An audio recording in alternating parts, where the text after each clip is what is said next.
Eu quero convidar os irmãos a abrir a Bíblia no livro de Provérbios, no capítulo 6. Provérbios fica depois de Salmos.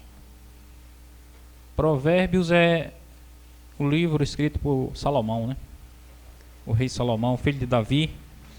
O livro de Provérbios é um livro de sabedoria. Ele está entre os livros poéticos da Bíblia. Entre Jó, Cantares e o livro de Lamentação, são livros poéticos. O livro de Provérbios, capítulo 6, o verso 16. Diz assim: 6 coisas o Senhor aborrece, e a sétima a sua alma abomina: olhos altivos, língua mentirosa, mãos que derramam sangue inocente, coração que trama projetos iníquos, pés que se apressam a correr para o mal, testemunha falsa que profere mentiras, e o que semeia contenda entre irmãos. 6 coisas que Deus aborrece. 6 coisas que entristecem a Deus. Eu falei para vocês aqui que quando nós vimos a igreja, isso deixa Deus alegre, feliz, porque vê que os seus filhos estão, de certa forma, com inclinação para buscar Ele. Aqui nessa passagem, Provérbios 6, 16, 17, 18 e 19, é dito ali 6 coisas que Deus não gosta. Olhos altivos, o que é isso? Olhos altivos, algumas pessoas pensam que é você ter olho gordo. Mas olhos altivos é você querer ser melhor do que os outros. É você olhar as pessoas de cima para baixo. Isso é olhos altivos. É você achar que todo mundo é menor do que você. Aí logo depois ele diz língua mentirosa. Isso não precisa de explicação, né? Aí depois ele fala assim, mãos que derramam sangue inocente. Aí está falando de pessoas assassinas, né? E pessoas que fazem o mal a quem não fez mal nenhum a elas, né? Logo depois diz assim, coração que trama projetos iníquos. Aí está a categoria de pessoas que maquinam o mal no coração. Fica planejando coisas ruins no coração. No livro de Salmos também fala que aquele que habita na presença de Deus é aquele que tem o coração puro e as mãos limpas. A pessoa que trama projetos iníquos é a pessoa que não tem o coração puro. Está sempre alimentando amargura, vingança, ódio, ganância. São essas coisas que contaminam o homem, como Jesus falou, né? Pés que se apressam a correr para o mal. É quando você fica muito ansioso para fazer o que é errado. Ah, meu Deus, esse São João de Patos que não começa hoje. Fica apressado para ir para uma festa, né? Para ir para balada. Geralmente as pessoas que têm pressa para correr para o mal são pessoas viciadas, não é? Elas amanhecem o dia já ali na ânsia de chegar no copo de bebida, no cigarro de maconha, na pedra de crack. Então isso daí também desagrada a Deus. Pessoas que se apressam a correr para o mal. Logo depois ele repete mais uma vez a mentira. Diz, testemunha falsa que profere mentiras. E o último é aquele que semeia contenda entre os irmãos. Né? É interessante que tem algumas pessoas que têm essa habilidade, né? De causar contendas, né? Às vezes a pessoa não tem nada de mal, o irmão chega para o outro e diz, não, rapaz, tu soube o que fulano fez. Uma vez aconteceu isso comigo, né? Tinha um colega meu que ele trabalhava na feira da troca. Aí tinha a namorada dele que vem quando visitava a igreja. Aí às vezes inocentemente eu falava para ele, né, que a mulher tinha vindo para a igreja. Mas parece que a mulher não gostava de eu ter dito para ele que ela tinha vindo. Aí eu estava semeando contenda entre eles. Teve uma vez que teve um culto, ou foi uma reunião lá na piscina ali de Antonieta ali no Jatobá, né? Aí tava lá as irmãs, disse, rapaz, a sua namorada passou o dia mais gente lá na piscina. Aí pra que eu fui dizer? Foi uma briga. Aí, mas esse pastor é fofoqueiro, viu? O pastor foi...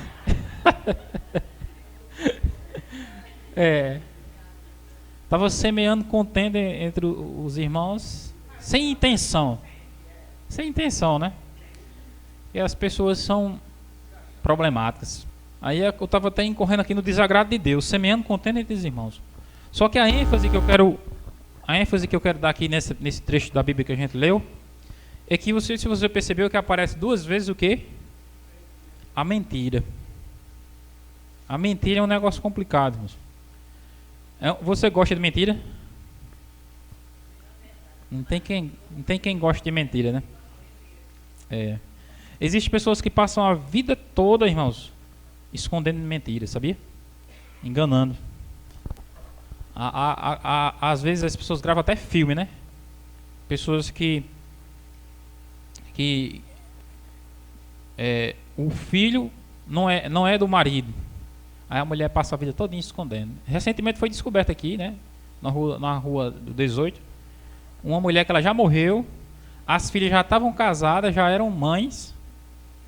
E aí cochicharam no ouvido do marido, né? Rapaz, essas meninas não são suas, não. Aí ele disse, não acredito não. Ele disse, rapaz, são não. Aí foram. Aí ficou, quer dizer, você quando revela um negócio a pessoa fica ansiosa, fica agoniada, aflita, né? E ele criou as filhas a vida todinha, meu. Aí quando foi, de uma hora para outra, ele foi dizer à sogra, a sogra ficou com raiva dele, porque ele disse, aí a sogra disse, não, pois, só para provar a você que são suas, vou fazer o exame. Aí fez o exame do DNA, nenhuma das duas era dele. E de quem era isso? Ninguém sabe quem é não. E a mãe já tinha morrido, né? E provavelmente a mãe tenha morrido por causa da mentira, porque se você perceber bem, quando a pessoa guarda mentira, guarda rancor, guarda raiva, aquilo só adoece a pessoa. E produz doenças físicas, né? E deve ter sido basicamente por isso que aquela mulher morreu, né? Escondendo a mentira. Teve outro senhor que fizeram até uma reportagem com ele, né? Que ele com 60 anos de idade foi para o médico. Aí o médico disse, o senhor tem esse problema de testículo que não pode ter filho, né? Aí ele disse, não estava sabendo disso não. Ele tinha 3 filhos já grandes. 3 filhos grandes em casa. Com 60 anos descobriu no médico que não podia ter filho. Era. Não, ele já estava velho, os filhos já estavam grandes, já era avô. Aí ele também não esquentou a cabeça. Não, o pai é o que cria, né? Se a pessoa fosse preocupar é pior. Não tem mal o que fazer. Mas aí é um exemplo, irmãos, de quê? De pessoas que escondem a mentira a vida toda, né? E muitas vezes a vida do ser humano é uma mentira. Por causa dessas coisas. Eu acho muito melhor a verdade. A mentira sempre é um pecado secundário, sabia? Oi? A pessoa comete um erro, aí para esconder o erro ela mente. Ela encobre o erro através da mentira. E a mentira, ela se torna muitas vezes mais dolorosa do que o próprio mal que foi feito, não é? Porque quando você descobre a verdade, aí sabe que a pessoa mentiu, o fato dela ter mentido em você dói mais do que mesmo o mal. Se a pessoa tivesse feito mal e tivesse de certa forma exposto, aí você sentiria uma dor. Mas quando a pessoa mente, a dor é dobrada ou triplicada, né? Ou não? Aí para quem fez o mal e ocultou por medo, aquilo ali é um conforto. Mas para quem sofreu a mentira, aquilo é um dano terrível, não é? E mentira na igreja tem também, tem não? Na igreja também tem mentira. Disse que o pastor foi fazer o pastor pregou no dia e disse, irmãos, amanhã eu vou pregar sobre Marcos 17. Eu gostaria que vocês lessem Marcos 17 para se preparar para o sermão de amanhã. Aí foi, né? Quando foi no outro dia, ele perguntou, irmãos, eu pedi para vocês lerem Marcos 17 para a gente esboçar a pregação de hoje aqui. Quem de vocês leram? Aí teve uns 5 ou 6 irmãos que levantou a mão, né? Aí ele disse, pronto, hoje nós vamos falar sobre a mentira. E nós já estamos prontos para falar sobre a mentira, porque Marcos só tem 16 capítulos. Quer dizer, aí ele pediu e os irmãos queriam passar por, né? Estudiosos. Estudei Marcos 17. Aí depois foi descobrir que Marcos só tinha 16 capítulos. Até na igreja você observa que tem mentira, né? E na Bíblia tem mentira? Na Bíblia tem relatos de pessoas que mentiram. A palavra de Deus, ela tem histórias de pessoas que mentiram. Mas a palavra de Deus contém a verdade. É interessante porque o livro de Jó, ele tem diversos capítulos lá que foram escritos, o diálogo dos amigos de Jó. E todos aqueles diálogos do amigo de Jó, a maioria era mentira. Porque eles não falaram o que era certo a respeito de Jó, né? Mas está ali na Bíblia, né? E a Bíblia também apresenta histórias de pessoas que mentiram descaradamente. Por exemplo, Jacó. O próprio nome de Jacó significa mentiroso, enganador. Ele pegou, a mãe dele matou um cabrito, ele pegou a pele do cabrito e botou no pescoço, porque o irmão tinha o pescoço cabeludo, né? Aí chegou para perto de Jacó, para perto do pai Isaac. Aí Isaac perguntou: és tu Esaú? Aí ele disse: sou. Mentiu. Ele disse: chega mais perto para eu ver se é mesmo. Aí o velho cego, né, passou a mão no pescoço de Jacó, aí estava cabeludo mesmo. Ele cego não via que era o couro do bode, não era? Era o pelo do bode. Aí ele disse: olha, a pele é de Esaú, mas a voz é de Jacó. Eu agora fiquei confuso. Aí ele repetiu a pergunta mais uma vez: és tu meu filho Esaú mesmo? Aí Jacó mentiu de novo: sou eu mesmo. Aquela mentira ali, irmãos, estragou tudo, né? Toda mentira só estraga, né? Só causa problema, confusão. É provável que depois daquilo ali, ó, Jacó foi mandado para a casa do seu tio, né, no outro lugar. E é provável que depois daquele episódio ali, nunca mais ele viu a mãe dele. Foi um prejuízo terrível para Jacó e para todos. E ele passou a vida toda carregando aquele receio do irmão. E o irmão também passou a vida toda guardando aquele rancor de Jacó. E o irmão partiu para matar Jacó. Não matou porque apareceu uma comitiva de anjos em sonho a eles e freou ele, né? E diz que por causa dessa mentira também, Jacó passou a noite toda lutando com Deus, com um anjo. E diz que o anjo tocou na coxa dele, ele ficou aleijado.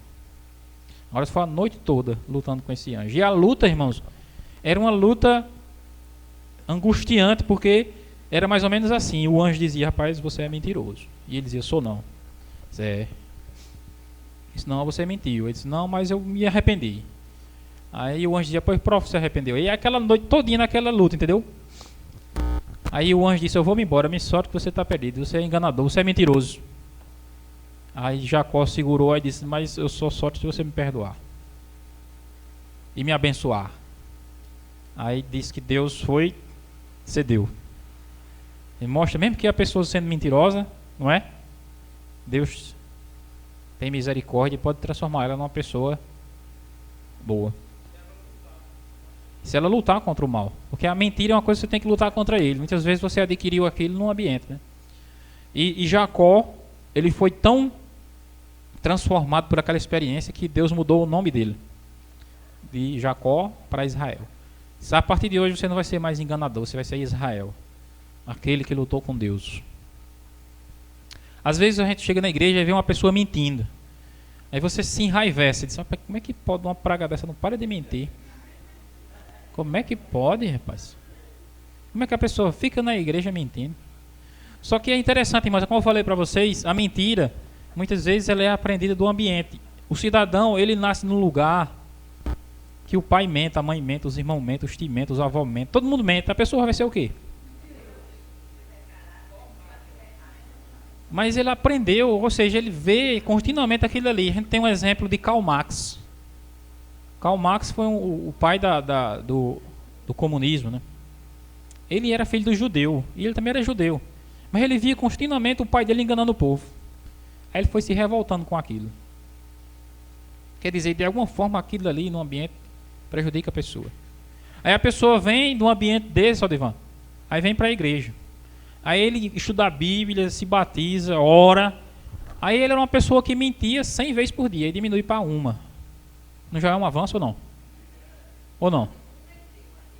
Ele venceu, ou seja, porque aquilo ali parece que nem o cara que ele bebia 2 litros de cana por dia, diminuiu para um copo. Não melhorou ou não? Melhorou. A pessoa fumava 2 carteiras de cigarro, passou para um cigarro, não melhorou?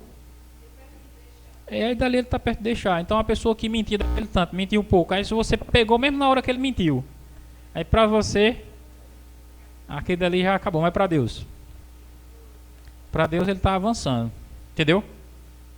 Para Deus ele está avançando. Do mesmo jeito sou eu e você. Nós cometemos muitos erros. Mas nós não cometemos mais muitos erros que a gente cometia antes. Que a gente já diminuiu bastante. E assim tem que ser a nossa vida. Um constante crescimento, uma constante melhora. Eu vou citar aqui 3 exemplos da Bíblia de pessoas que mentiram. O primeiro é o exemplo do Jeroboão. Jeroboão, ele foi um rei. Jeroboão. Ele foi o rei de Israel, o primeiro rei. Tem um profeta chamado Aías. É um profeta que poucas pessoas sabiam da existência dele, né? Aías, A-I-S, Aías, Aías, A-I-A-S, né? Esse profeta disse: Jeroboão, você agora vai ser o rei. Porque Salomão se afastou de Deus e Deus vai dar 10 reinos para você, 10 tribos para você, ser o rei. Aí ele foi, constituiu Jeroboão rei. Só que a primeira coisa que Jeroboão fez quando assumiu o reino foi fazer 2 bezerros de ouro. Colocou um numa cidade, outro noutra. E colocou o povo todo para adorar aqueles reis. Aí disse: não, esse homem. Aí Deus mostrou a eles: esse homem está desviando o povo e ele está apostatado. Deus não está mais com ele, não. Qual foi o resultado? O filho de Jeroboão, o filho mais velho, era um rapaz honesto. Era um rapaz que podia ser rei, mas adoeceu.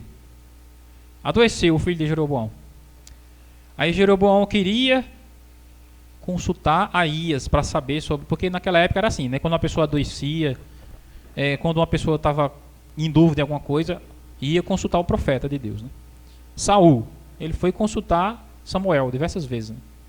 Inclusive, depois que Samuel morreu, ele ainda foi consultar Samuel depois de morto, através de uma espírita, né? Feiticeira. Que na verdade ali era uma fraude, né? E Jeroboão, o filho adoeceu, aí ele mandou a mulher consultar Aías. Só que ele estava sabendo que Aías não estava vendo ele com bons olhos, porque ele fez os 2 bezerros de ouro. Aí ele disse: olha, eu acho que Aías não vai lhe dizer coisa boa, então faça o seguinte: faça de conta que você é outra mulher. Essa história está registrada lá em Reis, né? Eu não vou ler ela porque vai estender muito o culto. Eu vou resumir ela para vocês. Aías, então, estava na sua casa, disse que Aías já estava idoso, já estava meio cego. Aí Jeroboão, sabendo disso, disse: olha, ele já está meio cego, você veste outra roupa, muda o cabelo, para ele não achar que você é minha esposa, porque se ele souber que você é minha esposa, ele é capaz de ele esculhambar com você e comigo, porque a gente não está seguindo a instrução dele. Aí a mulher disse: tudo bem. Aí se mudou, se transformou todinha, né? Se disfarçou para o profeta Aías não reconhecer que ela era a mulher de Jeroboão, para consultar o profeta sobre a saúde do filho mais velho de Jeroboão. Aí disse que a mulher então foi até a casa do profeta Aías. Aí disse que o profeta estava cego, mas disse que antes da mulher chegar na porta e bater na porta, o profeta lá de dentro já respondeu: entra, mulher de Jeroboão. Porque o profeta lá dentro já tinha recebido uma visão de Deus, né? E Deus tinha dito a ele que a mulher de Jeroboão ia procurar ele. Aí lá dentro ele disse: entra, mulher de Jeroboão, por que está disfarçando desse jeito? Será que eu não sei que tu viesse aqui para consultar? Aí a mulher já ficou encabulada, já foi entrando ali devagarzinho. Aí disse: não, eu sei que você veio aqui para saber a respeito do seu filho, e eu vim dizer que esse seu filho é uma pessoa boa, e ele vai ser o único que vai morrer e vai para uma sepultura, porque os outros tudinho vão ser comidos pelos bichos.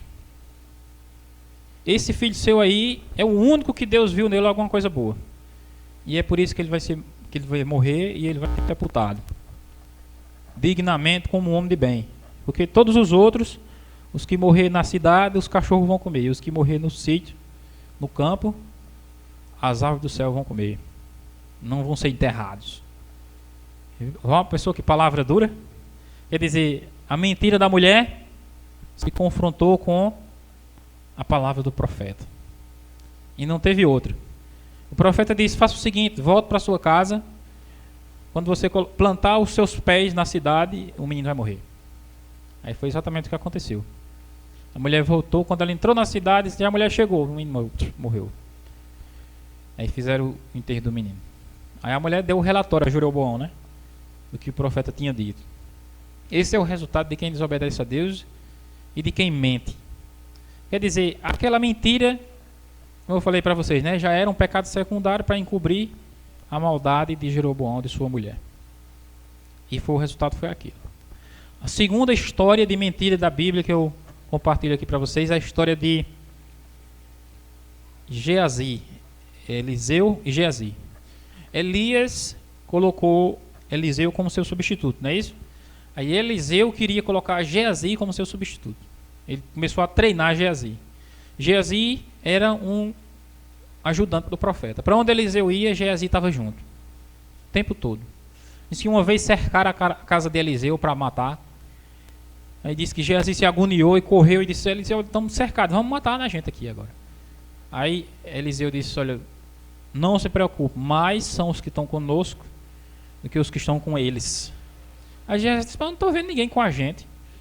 Eu só estou vendo com eles. Olha o tanto de gente que tem aí, os exércitos cercando. Aí disse que Eliseu orou a Deus: Senhor, abre os olhos para que ele veja.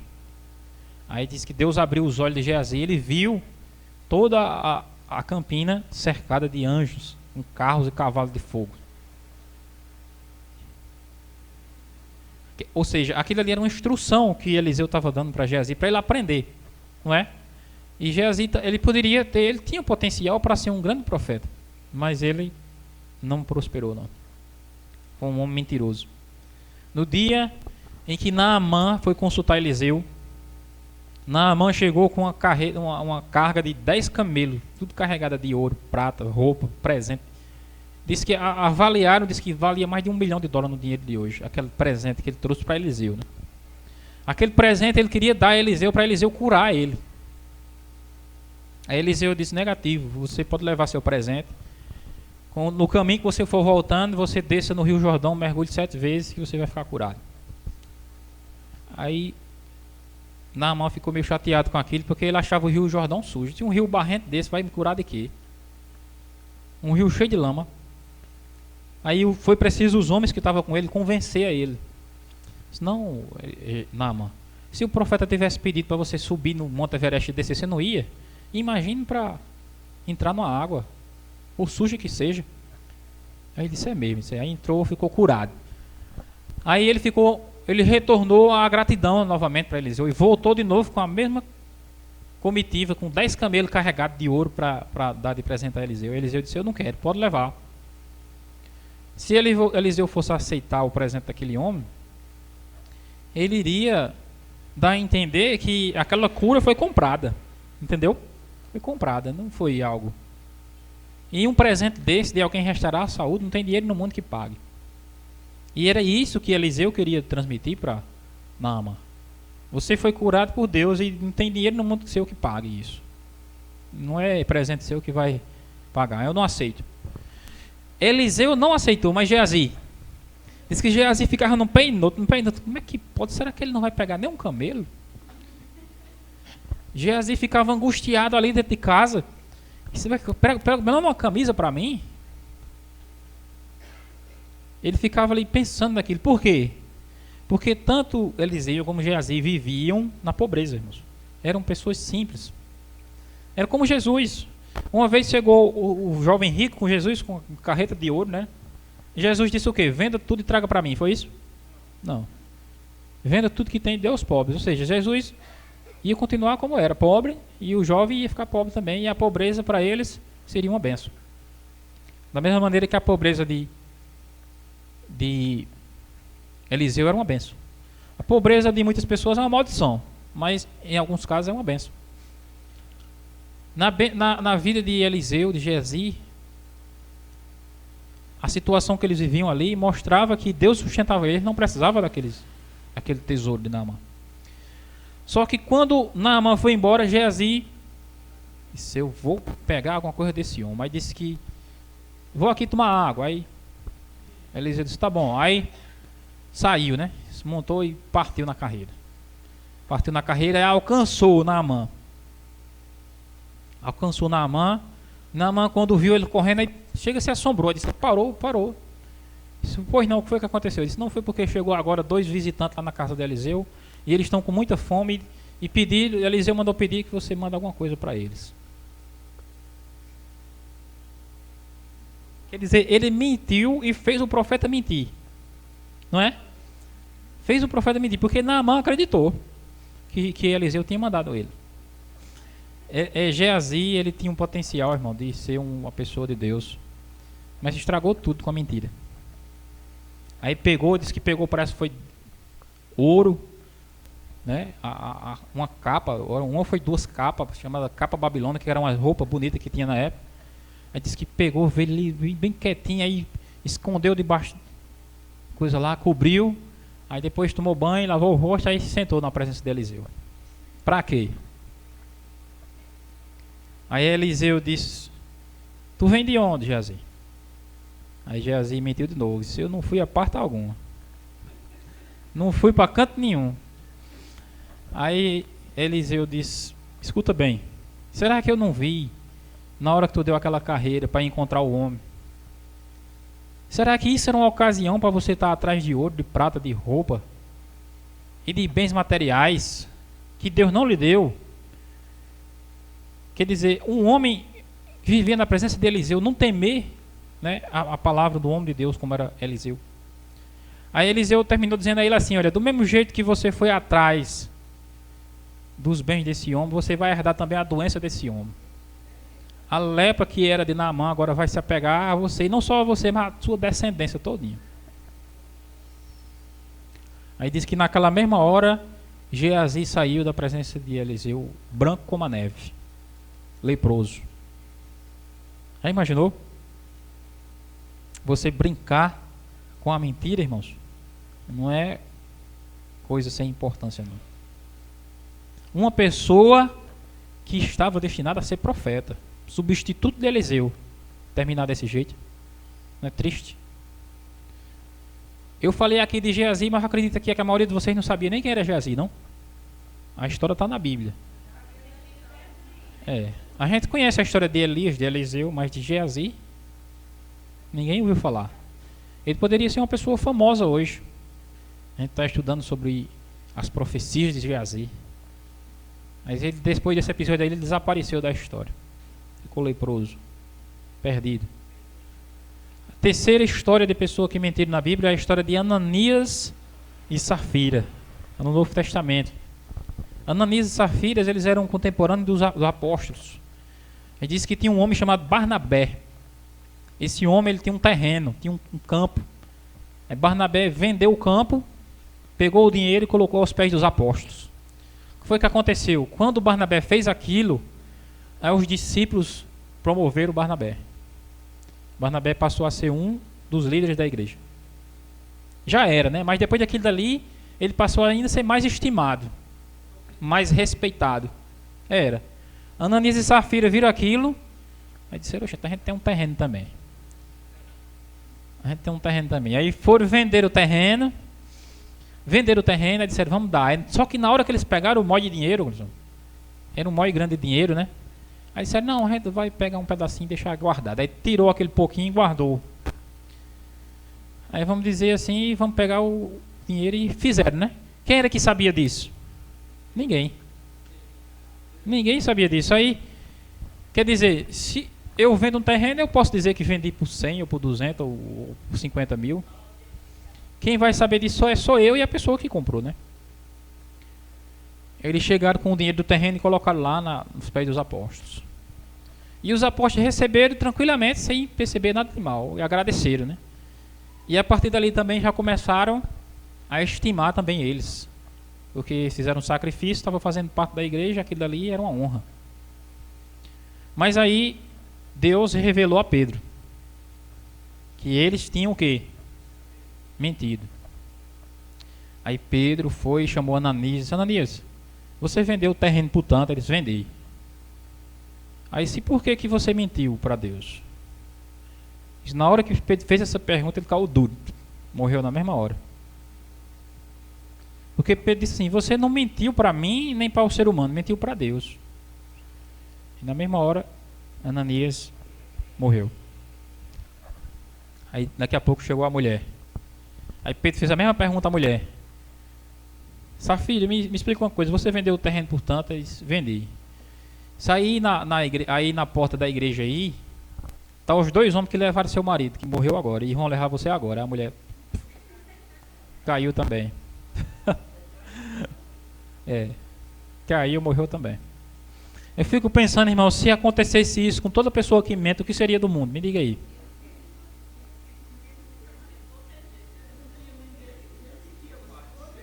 O que seria da igreja se Deus fizesse isso com todo mundo que mente? Todo mundo que esconde as coisas, né? Para você, o que é pior? É o mentiroso que está no mundo ou o mentiroso que está na igreja? Ou são iguais? Tudo é uma só? O que vocês acham? O que está na igreja é pior. Por quê? Porque de quem está na igreja se espera o quê? Verdade. De quem está no mundo não se espera nada, né? Foi o que Jesus falou. Ele disse: aquele a quem muito é dado, muito mais lhe será pedido. Ele deu a você a luz, a palavra de Deus. Ele deu o evangelho para você falar a verdade. Aí você mente, pronto, aí aquilo ali é dobrado. O castigo dos filhos de Deus é dobrado, sabia? Você pode observar. Deus, ele vai destruir os ímpios, vão ser consumidos, mas já as pessoas de Deus que fizeram mal, eles vão sofrer um pouco mais. Lá em Lucas 12, 46, fala assim que ele levará muitos açoites, enquanto que as pessoas do mundo levará poucos açoites. Agora, para concluir, eu quero fazer uma pergunta a vocês. Existe mentira boa? Por exemplo, você está na sua casa. Aí vem um cara ali correndo atrás do outro. Pega, mas não pega, pega, mas não pega, pega, mas não pega. Aí o cara vai e emburaca na sua casa. Aí se esconde debaixo da cama. Aí o outro chega com um revólver. Cadê ele? Entrou aqui. Você diz o quê?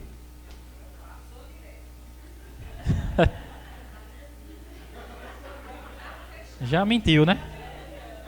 Quer dizer, o indivíduo chega lá, cadê o cara? Entrou aqui, eu vou matá-lo.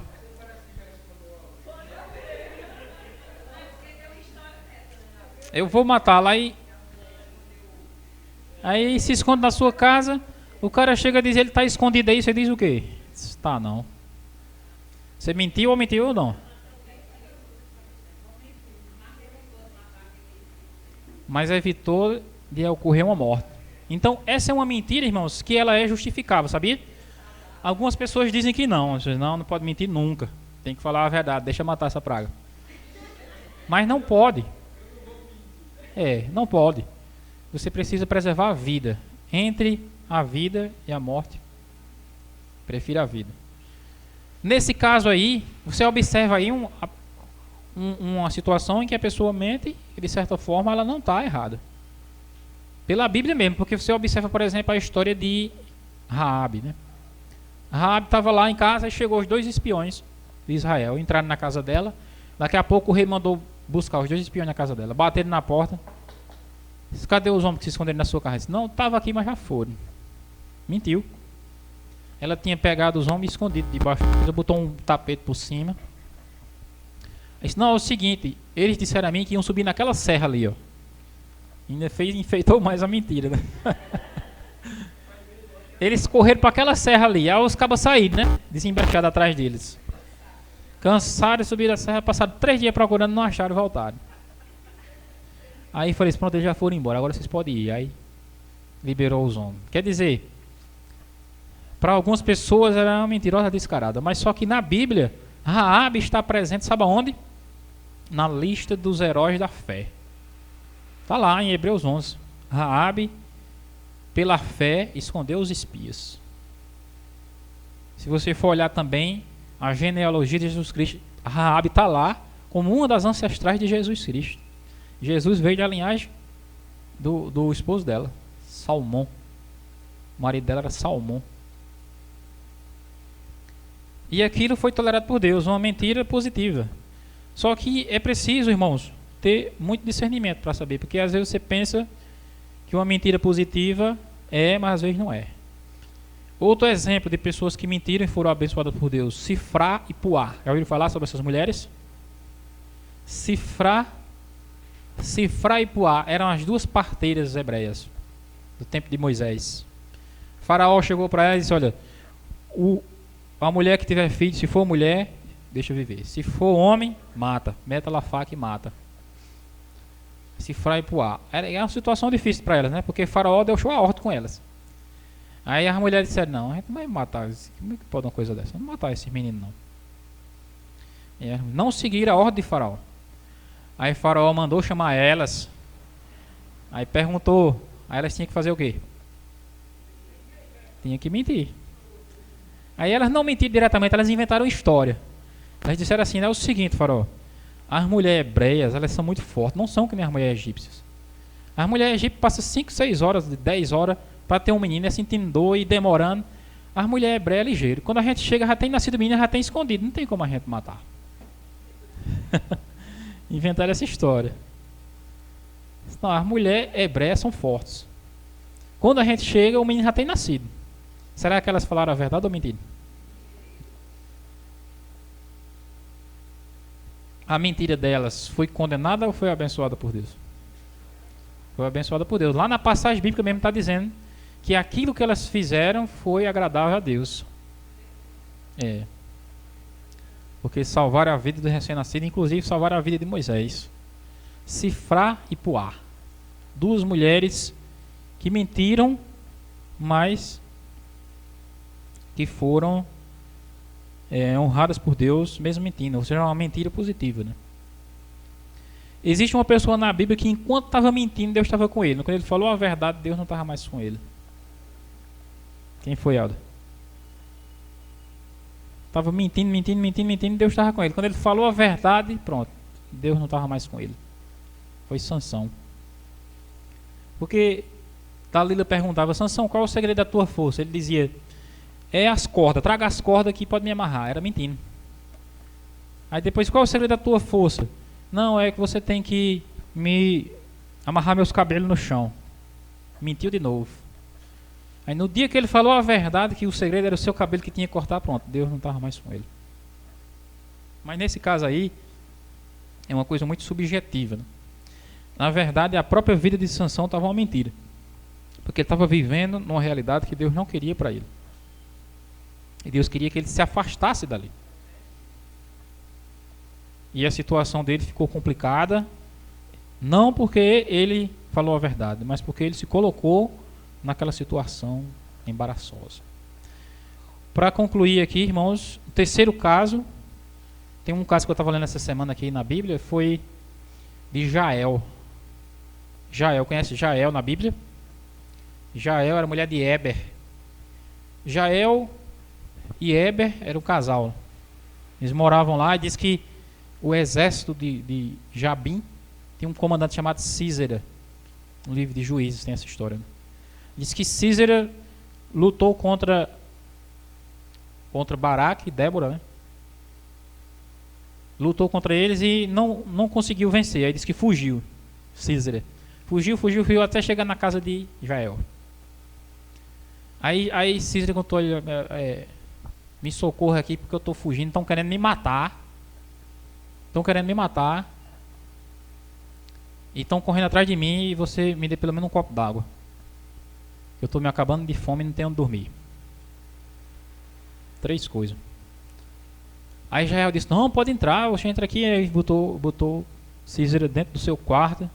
Aí: se você quer o quê? Água? Não, eu vou trazer açúcar aqui, eu vou trazer leite. Aí trouxe leite, deu a Sísera, né? Aí disse: pode ficar aí. Aí disse que Sísera foi e dormiu. Adormeceu. E no que ele adormeceu, diz que Jael pegou uma estaca e um martelo, botou na cabeça de Sísera e bateu. Que a estaca cravou no chão e a cabeça dele também cravou no chão. Eu quero que vocês me digam o que é que Deus disse de Jael. Aprovou o que ela fez ou não aprovou? O que vocês acham? Deus aprovou e abençoou Jael. Por quê? Porque Sísera é um inimigo de Deus, era um inimigo de Israel. Era um homem que estava lutando para destruir Israel. Israel mentiu para ele, disse, não, pode ficar aqui, que aqui é a minha casa, você está seguro.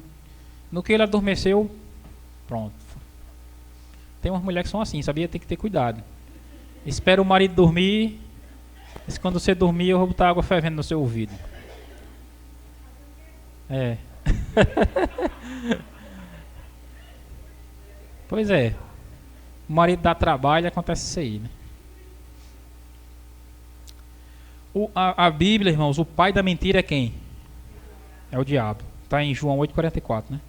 Ele foi homicida desde o princípio, porque nele não existe verdade, ele jamais se firmou na verdade. Ele sempre teve a verdade dentro de si. Ele era como Geazi, né? Estava sempre na presença de Eliseu, mas não aprendeu o bem. O diabo estava sempre na presença de Deus, mas não aprendeu o bem. Não tinha problema nenhum em Deus, tinha problema com ele. E ele não se firmou na verdade. Do mesmo jeito é hoje. Algumas pessoas, você falando a verdade para elas, quanto mais você fala, mais elas mentem. O diabo foi o primeiro mentiroso da terra, porque ele chegou para Eva, aí, o que foi que Deus lhe disse? A Eva disse, Deus disse que no dia que eu comer dessa fruta eu vou morrer. Aí o diabo disse, não, você não morrerá. Mentiu. E ele continua mentindo hoje. É interessante que as pessoas continuam acreditando nas mentiras do diabo. Quando é que a mentira é mais perigosa, irmãos? Quando é que ela é mais perigosa? Uma vez meu irmão, ele chegou em casa com uma sede grande. Aí ele abriu a porta da geladeira e tinha uma garrafa d'água, só que não era água, era cloro. O cloro é parecido com água, né? Tinha enchido uma garrafa de cloro, que era, na época era da seca, né? Aí pegava a água que trazia das cacimbas para tratar com cloro. Aí tinham deixado uma garrafa de cloro, ele chegou com uma sede, aí pegou aquela garrafa de cloro e ia virando a garrafa todinha de uma vez. Ela foi virando e arriando. Puf, caiu. Quando é que a mentira se torna mais perigosa? Quando ela é misturada com a verdade. Ela se torna mais perigosa. Você tem não sei se você tem veneno na sua casa, né? O veneno tem um nome lá, Baygon, né? Folidor, veneno Folidor. Veneno para barata, não tem? Já imaginou se você tira o rótulo daquele veneno e deixa ele sem rótulo nenhum? Ele vai ficar mais perigoso ou menos perigoso? Mais perigoso, porque a pessoa não vai saber o que é. É exatamente como o diabo faz com a mentira dele. Ele pega ela e mistura com a verdade. Ele é tão especialista nisso, que ele faz com que 90% de verdade se misture com 10% de mentira. E a pessoa pensa, é só 10%, não tem nada não. Não é? Mas tem problema ou não? Tem problema. Eu vou ilustrar aqui para vocês. Você pega uma coisa boa e mistura com outra coisa boa. O resultado vai ser bom. Aí você pega uma coisa ruim e mistura com uma coisa ruim. O resultado vai ser ruim. Aí você pega uma coisa ruim e mistura com uma coisa boa. O resultado vai ser? Vai ser o quê? Uma coisa ruim mistura com uma boa, o resultado vai ser ruim. Por quê? Por quê? Porque o ruim sempre estraga o bom. Você pega, por exemplo, uma banana podre e uma banana boa e faça uma vitamina. Vai ficar ruim ou boa? Não vai prestar.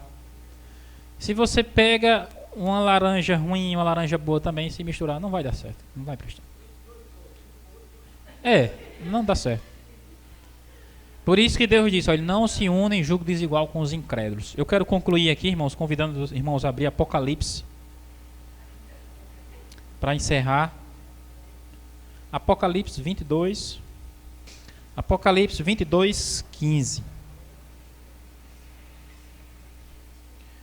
Diz assim, fora ficam os cães, os feiticeiros, os impuros, os assassinos, os idólatras e todo aquele que ama e pratica a mentira. Fora de onde? Fora do céu. Fora do céu ficam os mentirosos, ficam os cães. Os cães, nessa versão aqui, é uma expressão que significa homens imorais, homens prostitutos. Homens que estão sempre adulterando. Os cães na Bíblia, né? Feiticeiros, impuros, assassinos, idólatras e todo aquele que ama e pratica a mentira. Ou seja, no céu vai ter muitos mentirosos, mas que se arrependeram, entendeu? Mentirosos que se arrependeram. Por exemplo, Jacó vai estar lá. Davi mentiu? Não mentiu? Adulterou com Batseba e mentiu? Vai estar lá, que se arrependeu. Mas aquela pessoa que não se arrepende, que ama e vive praticando a mentira, não vai entrar no céu. Os que amam e praticam a mentira. Aqui eu concluo, irmãos, essa mensagem de hoje. Nós aprendemos um pouco mais sobre a mentira, mas o foco dessa mensagem é que eu e vocês sejamos pessoas da verdade. Amém? Que Deus nos abençoe.